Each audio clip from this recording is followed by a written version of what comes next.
There has been a lot of criticism for the final match from some of the former champions. What happens through one's mind when something big hits you like this? At that moment, you're not a champion. You're just a person who's... There's a new chess world champion, and he's the youngest ever. 18-year-old Gukesh D defeated defending title holder Ding Liren of China at the World Championship in Singapore. We have to begin with the biggest news in the world of chess right now. Our own Gukesh becoming the youngest world chess champion. I could see in his face that he was very, very happy, but we couldn't hear a thing the other one said, and finally... Your mother has played an instrumental role in making you a chess player. I was, in a sense, lucky that my mother knew how to play chess. You had the opportunity to meet Prime Minister Modi over the years. How has your experience been of meeting Mr. Modi? Did he surprise you with his understanding of chess? शुरू करूं? Okay एक personal सवाल आपसे पूछना चाहता हूं, क्या आप सक्सेसफुल होना चाहते हो? ओके ठीक है, तो इसका एक बड़ा सिंपल हैक है, आपको रोज एक किताब पढ़नी। अच्छा नहीं हो पाता? ठीक है, मेरी भी यही हालत है, सेम टू सेम। अच्छा एक दूसरा हैक देता हूं आपको, आप किताब मत पढ़ो, आप लोगों को पढ़ो और लोगों को घोल के पी जाओ, उनके लाइफ लेसन्स को समझ लो और उनको जीवन में उतार लो। क्या कहते हो? Deal? Awesome. Welcome to MyGov। My name is Sharad and आपका स्वागत है to the new season 2 of growth dreams and passion, GDP।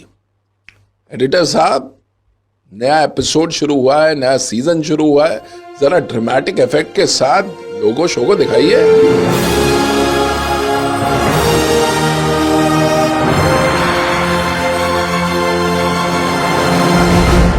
अच्छा, इस शो में हम सेलिब्रिटीज, पब्लिक पर्सनालिटीज से मिलेंगे और उनकी लाइफ जर्नी को समझेंगे। और अब चूंकि माहौल बन चुका है तो ड्रम रोल के साथ आज के हमारे इस एपिसोड के गेस्ट को इंट्रोड्यूस करते हैं, लेकिन थोड़े ऑस्कर स्टाइल में। Okay, ladies and gentleman, today on GDP we will be featuring 5-time world chess champion and the recipient of Padma Vibhushan, the legendary Vishwanathan Anand.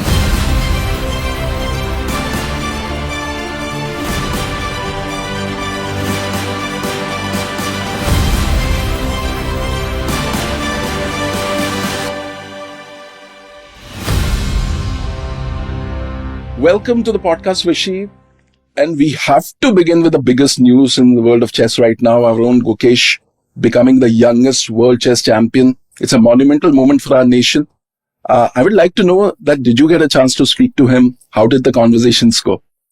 These things are always anticlimactic. So he called me just the post-game celebrations, everyone in the background, and he called me. I could see in his face that he was very, very happy. But we couldn't hear a thing the other one said, and finally he said, "Okay, when I come back, we'll meet and I'll tell you a lot of stories." I said, "Good, just be very happy," and we left it at that. Fantastic.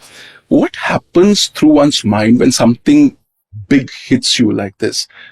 What goes through a champion's mind? You've gone through that stage, so what happens at that moment? At that moment, you're not a champion. You're just a person who's happy. That you've achieved something, that something you've long sought has come your way, and you're just very, very happy.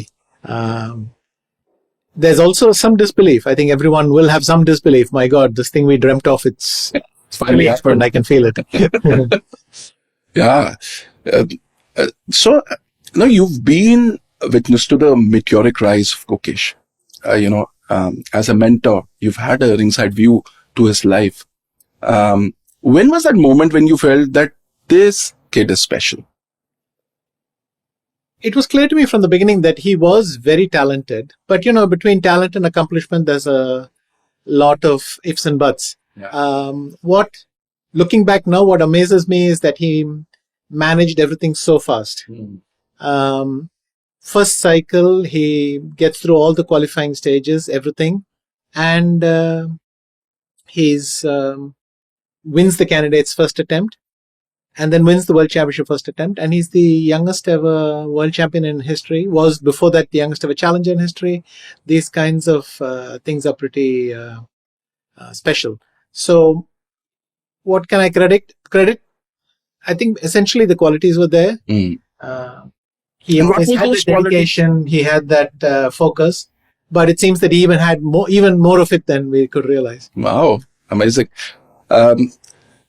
After his world championship win, there has been a lot of criticism for the final match from some of the former champions about the game quality. So what's your perspective on this? And do you think such criticism is helpful for players to grow? The thing is, we are drowning in information, and it's the same with criticism. Some of it is valid. Whatever resonates with you, you should act with them. I mean, you also agree with them. Then there's nothing to question.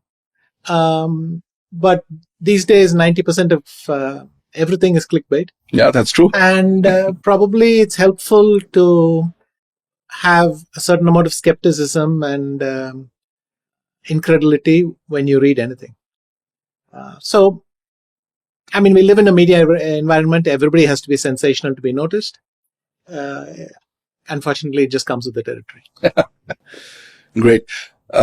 Talking about chess and talking about sports in India, we've been seeing increased support for sports in India, including chess. So how do you perceive the government's role in promoting chess, and has it had an impact on the growth of the game? To some degree, yes. The government in general, I mean, I say some degree because the government policy was to steadily increase support of sport. And this has been going on for many years. You can see, and this is also mirrored in the attitude of the country.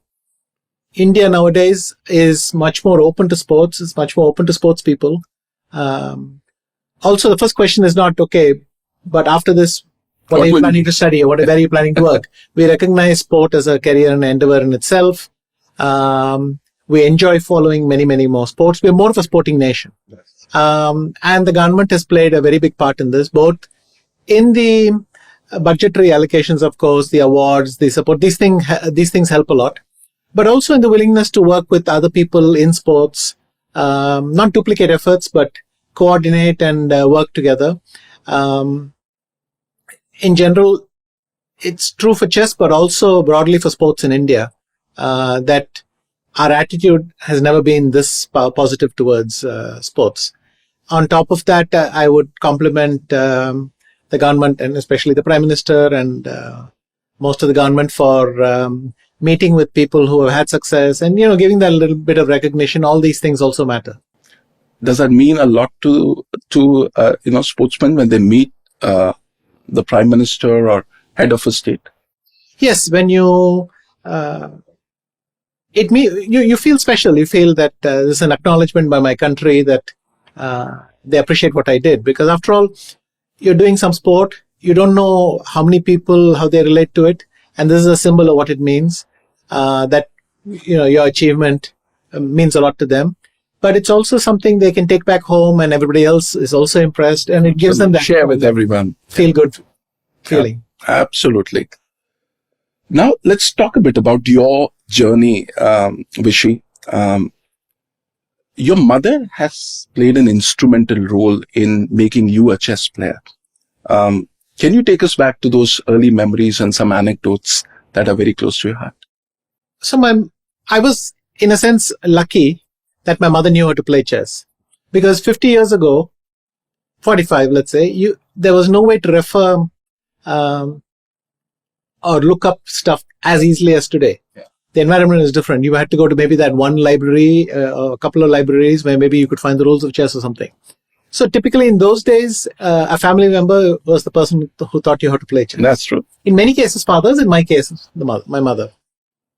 So I was lucky that she knew how to play chess. But then my parents were incredibly supportive. They were understanding, even though they might have felt that this chess is taking up a lot of time, they must have the usual doubts of parents. But they understood it meant a lot to me and they decided to give me as much rope as I wanted, go for it.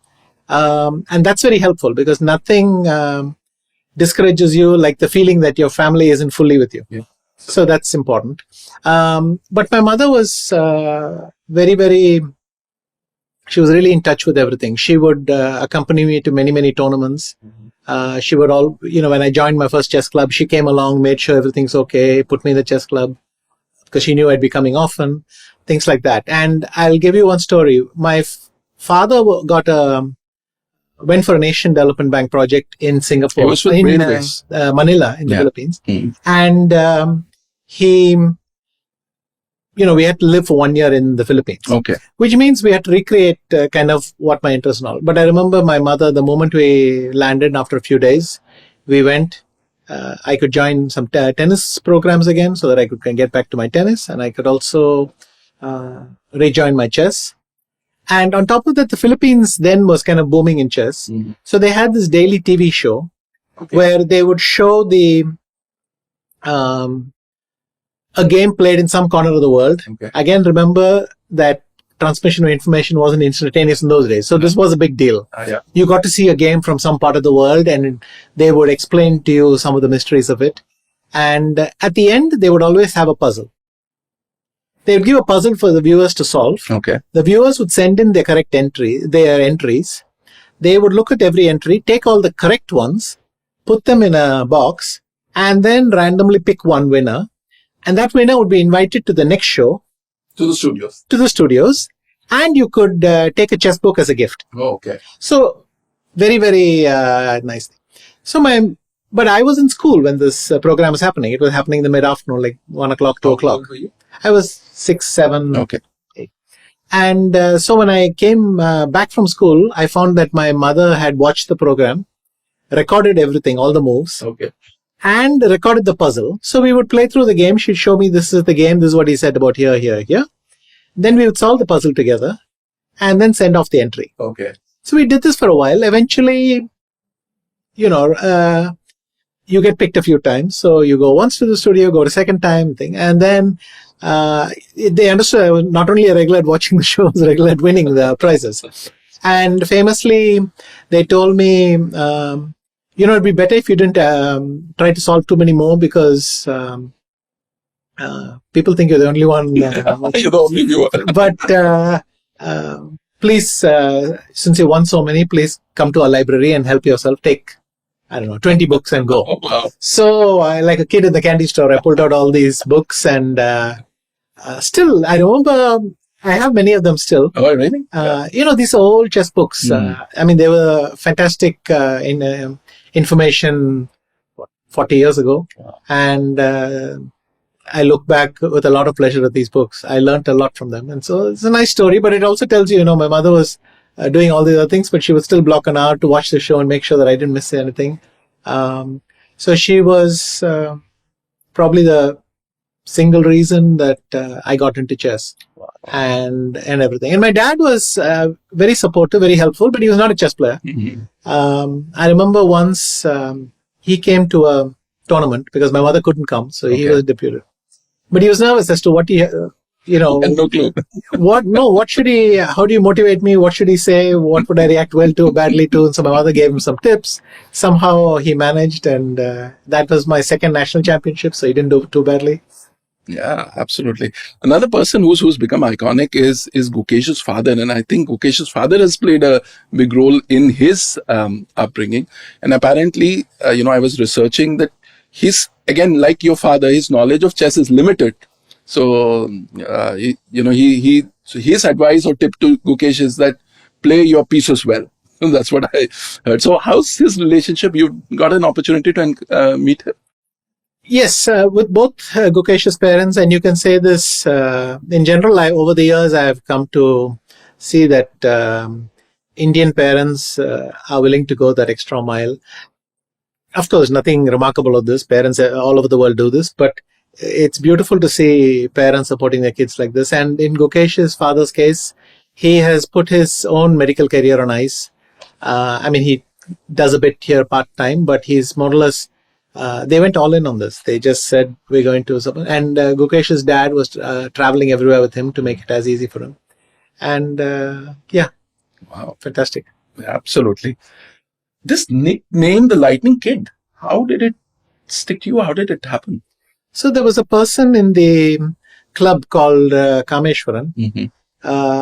One of these people who set up the chess club, Tao Chess Club, and did a lot of work organizing tournaments, making sure the early stage, these are the dedicated fans who make things happen and so on. Anyway, he once had to write something for a newspaper, and he decided to coin a nickname for me. And because I was playing very, very fast always, he thought Lightning Kid was nice.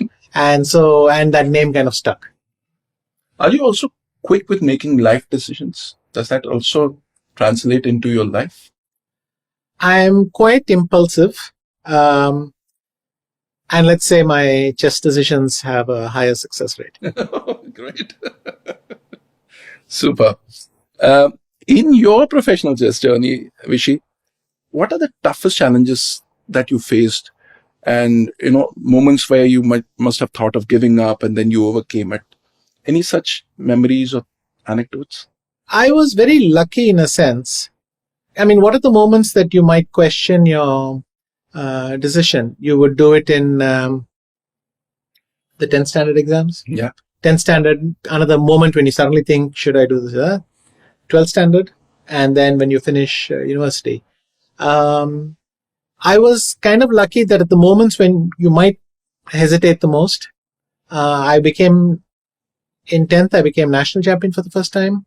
When I finished my +2, I had become a grandmaster. And when I finished my BCom, I was in the top 10. So no, I never got to the stage where I felt I should quit or something. There were setbacks and moments of doubt, but when I was young, the question of stopping never even once occurred to me. It seemed like, yes, but of course we have to go on. Later in life, quite often I would think, have I hit a wall? And there are moments when you're you hate the game because your memories are so negative and your feelings are so negative.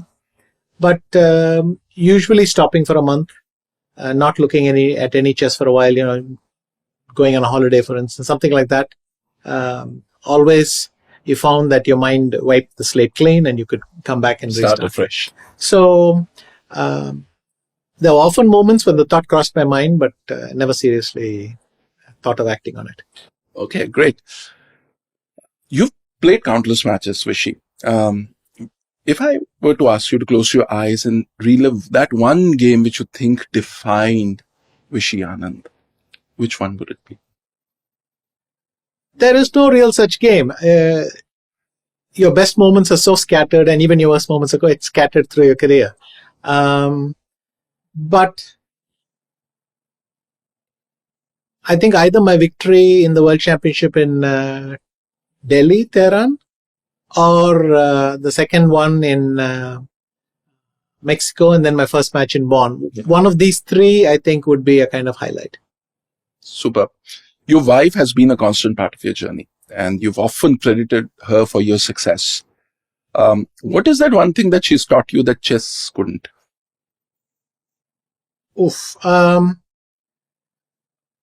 Probably she has helped me become slightly less self-absorbed as a chess player. With her, I'm more alert to cues around and things like that. Also, it's the way she started traveling with me everywhere, even though when we got married, she didn't know the first thing about chess. She was traveling with me to all tournaments, and eventually we realized that it'd be good to separate the functions like a team. So literally she managed everything except the chess and left that to me and so on. But I think for me, what stands out in her is just this ability to put aside something that is not pleasant and get the job done. She's very, very good at this. And it's quite impressive because no matter how bad things are, she's at the same time retains this practical ability where she just thinks, obviously this is terrible, but these things need to be done. I need to do this, this. And, somebody's got to keep their head on while everybody else is losing theirs. You become That's very very. objective. Yes, that's a remarkable quality in her, and I think it. If hopefully I managed to borrow a few elements of that, it might have helped me with my chess as well. Another very interesting anecdote that my team pulled out was, you were playing a game and your wife was in the hotel and she asked the reception to put a D&D and not call. So just take us through that anecdote. So we had this thing of telling hotels not to let all the calls in because otherwise everybody has access to you. I mean, so she told them, just block all calls. And then once I went to the gym and realized I'd forgotten my key. So I went to the reception and said, can you just call my room? And they said, sorry, sir, we have a policy of we cannot call the room. I said, but I'm staying in the room. And she said, well, can you prove it? And I said, well, no, I left my key in the room. That's why this whole issue is starting. She said, sorry, I cannot put you through. So I said, okay, then you please call her and ask her if it's okay if, and I gave my name. Thing, at least that you can do. So anyway, she agreed. Then my wife said, no, he's my husband. Super. Before a big match, is there any mental preparation process that you have? Any specific rituals or routines that you follow? Any visualization techniques or mental rehearsals that you... Yes, you kind of think, who's my opponent? What do I expect to happen today? What will I be facing in 10 minutes? Let's say the game is going to start in 5. 5 or 10 minutes after the game has started, what am I going to be sitting there doing? What am I going to be looking at? And what are the things that I normally do that correlate well with good games, good results? How do I get into that zone? How do I feel a bit calmer? These kinds of things. And you try to... And generally, experience will help you orient yourself quite well. Have you ever used meditation as a technique? Do you think that is an effective tool for people to stay calm? What has been your experience about it? I have not done meditation. I've often done deep breathing where I'll just sit for a while and try to breathe. And even during a game, I find that quite often if things are quite tense, you try to slow your breathing for a while. Try to come to terms with the fact that something unpleasant has happened, but you can't make it worse by feeling bad about it. You try to come to terms with it and then move on. And if you need a few minutes to stabilize, then you take those few minutes, you breathe, you think of past times when something like this has happened, or maybe you get up and go and make yourself a tea. You do something to break that nervous atmosphere you're in and then try to calm down. Superb. Do chess players have superstitions, Vishy? Like wearing a lucky shirt or sitting on the same chair? And do you have, or did you have any such superstitions? Yes, more than you can count. And it starts from the time you wake up to what time you have breakfast, what you ate for breakfast. This was lucky, that was lucky, that day I lost, all that stuff. Lucky shirts, lucky pens. I've done most of it. And even though by now I can't remember a single strategy which has worked always, you lapse into it once in a while. Yeah. Super. Okay, so now let's do a rapid fire with you, right? So let's put the lightning kit to work and let's see. So you need to answer these questions quickly. Okay. One chess legend, living or past, that you would like to play against? Morphy. Which check piece best represents your personality? People say the knight. Your favorite sport other than chess? I follow a lot of football. Your favorite movie? Terminator. Your favorite OTT series? I like Narcos. Your favorite meal after a victory? Any one of the cuisines I like. A song that you've been listening on the loop these days?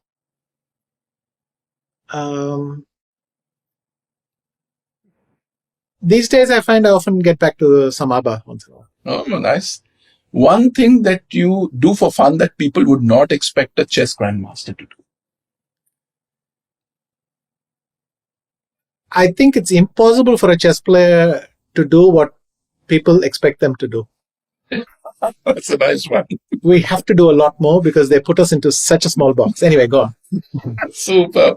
Okay, now we come to another segment, which is Checkmate the Myths. So these are questions from our audience, young audience. They have some myths and they want you to clarify that. Ankita from Delhi asks, do chess players have a photographic memory?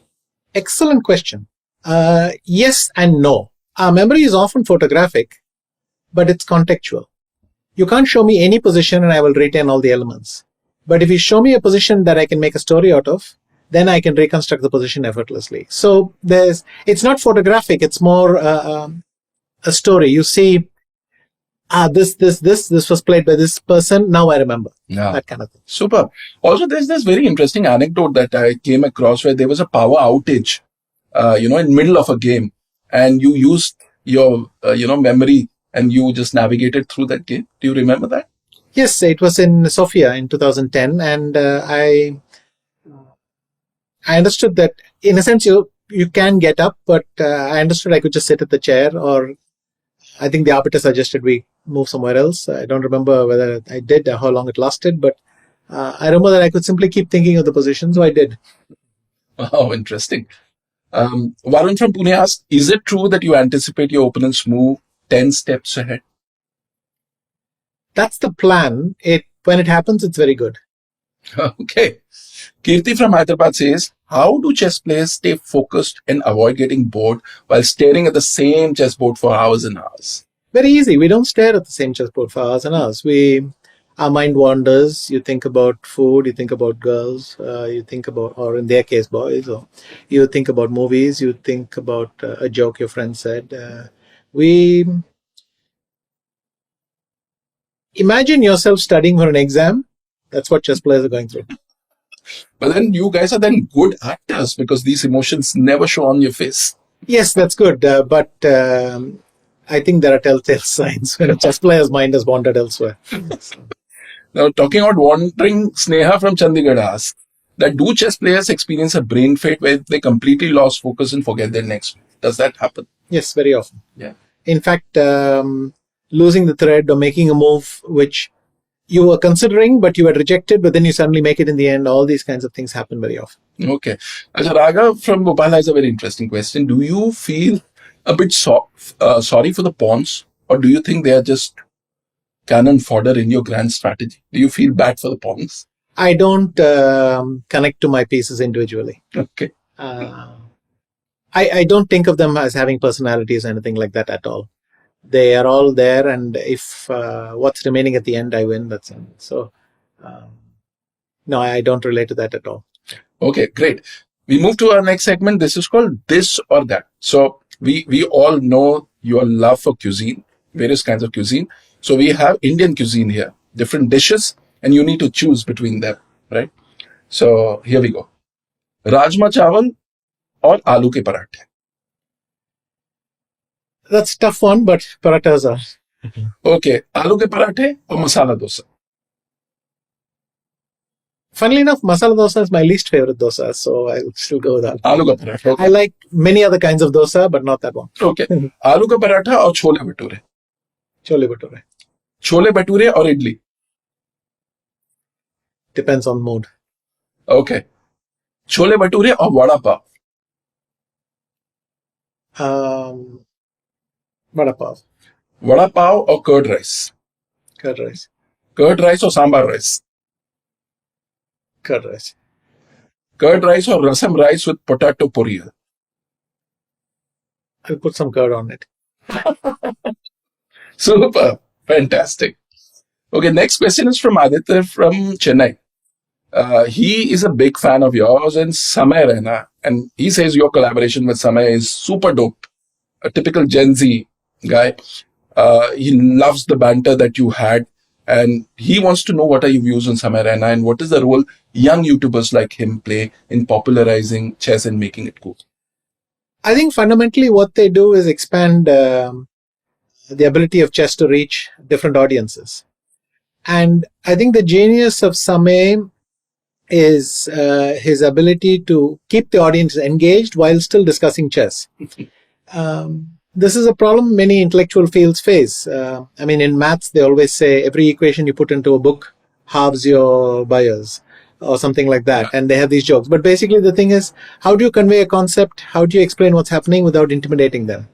And I think the genius of people like Samay is that, he's the one who started it in India, bringing comedy in. He was able to bring an audience that went there looking for comedy, connect them to chess, and use that as part of the background, as a foil. I think it's important to engage with them because they are helping you communicate things better. Like always, you should engage with people who have different ways of doing things because you will learn something. Fantastic. What is your view on artificial intelligence and its increased role in the game? Do you see AI influencing the future of chess? Is it good for chess? So one thing we can say is that chess computers were stronger than humans for a couple of decades before artificial intelligence got restarted. So I don't know, it restarted like 2012 when they let it self-learn and so on. But even before that, computers were much stronger than us. But AI brought a new twist, the new way we think, and a lot of these conclusions are baked into how we play chess these days. And I imagine that is going to continue to dominate because a lot of the best suggestions are coming from, now AI machines. So you are the goat of Indian chess, world chess, and yet you stay away from being a purist. You experiment with technology. You're always open for new things. So how do you maintain this mindset of always being open and doing new things? I think you have to force yourself to try different things. Keep a slightly open mind. I think allow for the possibility that you're not right always and that there might be new ways of doing things. It's also fun to collaborate with different people and try things out. But I also like my purist moments. So it's not obsessive. It's not obsessive. I don't feel like things have to be like this all the time. Mm-hmm. But there are times when I shut out everything and I want to go back and me and the chessboard be alone and think and try to understand certain things. And I like that side too, but I can switch on and off. Oh, that's amazing. Okay. You had the opportunity to meet Prime Minister Modi over the years. How has your experience been of meeting Mr. Modi? Did he surprise you with his understanding of chess? And is it something unique that he said that stayed with you? I remember the first time we met, it was roughly 2009 or 10. I met him as Chief Minister of Gujarat. And we went there to pitch a project, which was to have a Guinness Book record of games played at a single location. Uh-huh. So the idea was that it would be a simultaneous display, a strong titled player playing against new chess players, and they could handle 20 at a time. So they would play 20 games at a time, and then this multiplies out. And then what impressed me the most was we were given a time, let's say 11 o'clock, to meet at the office, the CM's office. We all had to be there 15 minutes earlier. Everything was done. The bureaucrats, the staff, they would come, brief us, give us all the stuff needed by 55. At 11, he would walk straight in, get to the point. He had been well briefed. He knew his stuff. And it was like that. And then the follow-up was immaculate. So we knew that we could do this because it was quite ambitious. We needed to get to more than 20,000 people playing at a location. Oh, wow. So the Gujarat government then supported us with buses to help people all across the state, Ahmedabad, all across the state coming in. And the organization was very good because it's easy for something to go wrong, but it went off like clockwork. And it's a fantastic event. Also, he's quite receptive to information. So we told him there had been studies that showed that chess, youngsters who played chess did better at school because of the training that it gives you. So we're not talking of producing chess champions. We're talking of producing better students, and chess being a tool for that. So because then I was working with NIIT a lot, and they were connected through education, and then they were implementing it in many of their schools, and we pitched in Gujarat, and once again Gujarat signed up for a thing. So in that sense, he was always, like I said, well briefed. He knew his subject matter, and I imagine there were 100 other subjects he discussed on that day, but it gave that vibe. And he supports a lot of the best chess events. He recently received the Indian team, which won for the Olympiads, the Indian teams. Yes. I have no doubt he will meet Gukesh at some point, and so on. So he's a consistent supporter of many sports. He kind of knows what happened, able to hold a conversation with, after all, diverse athletes. And that always impressed me very much. Another interesting thing which I came across was the journey of Vantika Agarwal. Again, a chess tournament organized in Gujarat. This was called the Mahila Chess Mahotsav when he was the chief minister in Gujarat. And today she attended that, and as a 9-year-old kid, she got inspired by that. And of course, today she's a world, grandmaster, and she an international master for India. And I think she's recently won an chess Olympiad in Budapest. So how do you see Indian women performing in the world of chess, and what is the role such initiatives play in molding chess players? Look, every point of connect with a potential chess player is going to make a difference. Every potential point of contact with a female chess player, a young girl who maybe will come into contact with the game, learn the game, is going to benefit. But in Vantika's case, I was very happy because she was also, as I mentioned, NIIT had this program called the Mind Champions Academy, which we were running in many states, including Gujarat. And she was there at one of the functions. So she had been a student in one of the schools where we offer the program. But these things are vital. If you encourage girls to take up sports, but it's not a question of just giving them access to sporting facilities. You have to praise them afterwards. You have to have functions, motivate them, because you're overcoming every bit of resistance. Family, society, culture, everything. By constantly praising them and giving them that validation, you're helping the message to spread. So it's very, very important.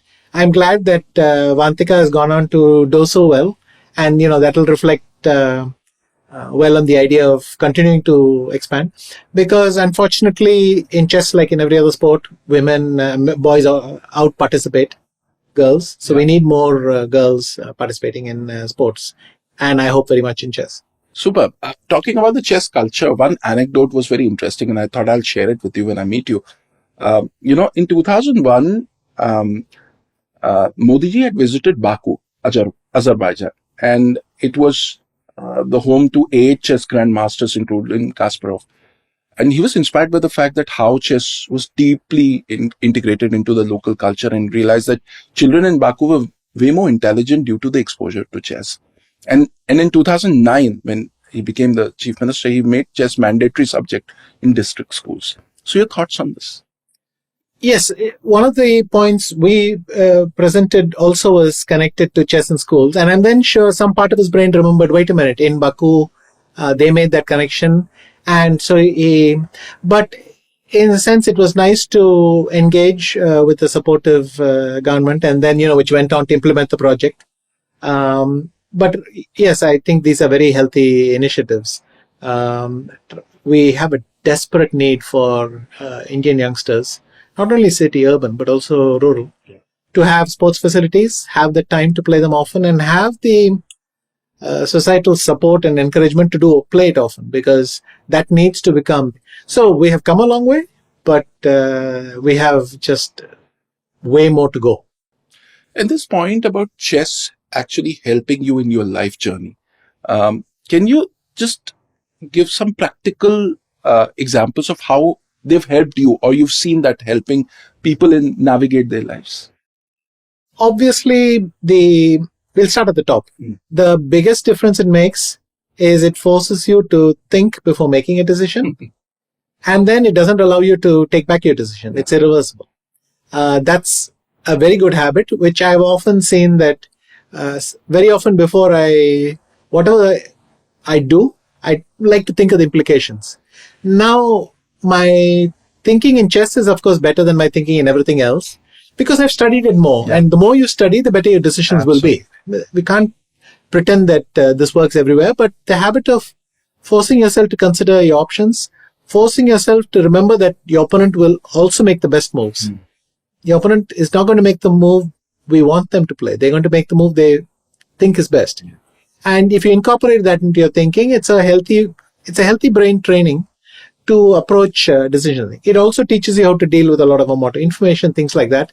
These are things that carry over, but it's a very chess player's thing to first make sure you collect the information in some way that makes sense, and then you try to understand it. And also always thinking, what would others do in my place? Super. Fantastic. I was reading Prime Minister Modi's quote, chess is a game that can elevate 100 pains of life. Does that resonate with you? When you win, yes. I think when you lose, it can cause 100 pains as well. But yes. Is it therapy for you? It can be. I mean, chess is amazing therapy for many people. I think especially people who want to engage in some great intellectual activity, but also something that's so absorbing that the cares of life drop away for a while. Because you're so focused on what's the best move. I got to calculate this. I got to figure this out. I've got to understand what's going on. That's, our brain is very excited by that kind of challenge. And the multiple cases where this is true, including for myself, that you can give me some difficult puzzle and I'm lost the whole day thinking about it. So yes, totally, it can be an escape from life. Super. Atharva is 22, is very inspired by that viral video of Gukesh and Pragnananda standing up for you out of respect. So he's asking, does respect as a trait help one become more successful? Is it like a secret sauce for success? It's a very healthy habit. I'm wary about universalizing some statement like that, but definitely I thought Gukesh and Prag are both very well brought up. And because this thing of getting up felders and all this, it's a nice thing. It's probably important to remember that you must have respect for your opponents, respect for other people. And I don't mean respect as in making a show out of it necessarily. I mean, you should assume that other people have something intelligent to say because it's a healthy attitude to have. It allows you to see your own mistakes faster. Absolutely. You don't get into overconfidence. And the next question is from Abhilasha. She says that Gukesh seems to be very confident of his abilities. That's very inspiring. But I'm always thinking that, how does one manage to keep this balance between confidence and overconfidence? Ironically, if you lack confidence, you'll play much worse because you'll question your own decisions. And if you're overconfident, you will miss your opponent's responses. So it's always important to find a balance. As in, I've done my work. This is what my work leads me to believe. So I will follow through. I have the confidence to do that. At the same time, I'm going to assume that today is going to be difficult. I'm going to face a difficult challenge and approach it like that. It's a very good question because finding this balance is 90% of it. Super. So you have achieved practically everything in the game of chess. Do you ever think of your purpose beyond chess? How does that align with your beliefs? I don't separate the two out. I was very happy to achieve all that I have in chess, but I still enjoy the game and I like to play. But obviously, I have learned many lessons, many through chess. And if you can try and be a better person, then why not? Great. Vishy, is the perspective of the Western world or the world outside India changing towards India as a chess playing nation? Do you see a shift there? And also, do you see a shift in the way people are perceiving our country in general? Do you see a positive outlook emerging whenever you've traveled, you've met people? What's your view on this? Yes. Whether it's, I think the views of people on India has changed. Now, I'm not talking good versus bad. I'm talking simply the amount of time we have in this thoughts. How often do they think about India and so on? In a sense, they're more aware of that we exist, that we're out there, and they have many more opinions about us. Multiple fields. So they think, oh, good in this, bad in this, good in this, bad in this. It's always a mix.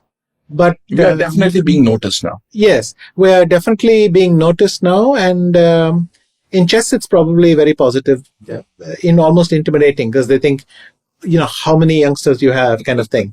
So there's that there. Superb. And do you personally feel very confident of the kind of bench strength that we have in chess? We have amazing players, many of them very young, which also suggests that they're going to be around for a while. But always we should remember what I said earlier about respecting your opponent and avoiding overconfidence. It's important to be proud of where we have reached, but not overconfident. 2 more countries other than India which have a fantastic chess culture. When I was actually for most of my career, the way chess was seen culturally, just your attitude to someone who plays chess for a living, your attitude to someone who knows something about chess. Do you associate that with intelligence and something cool, or do you think it's like train spotting or something? That attitude I always thought was most healthy in the former Soviet Union. So because of their great contribution to chess, it was seen as high culture, and people were encouraged to participate in high culture. Nowadays, it's changed. Like India now is participating more actively in chess.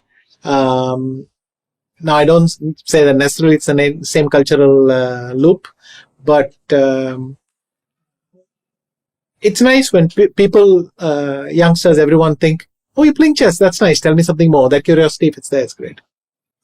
Okay, we started our interview talking about Gukesh. Let's wrap up things with Gukesh.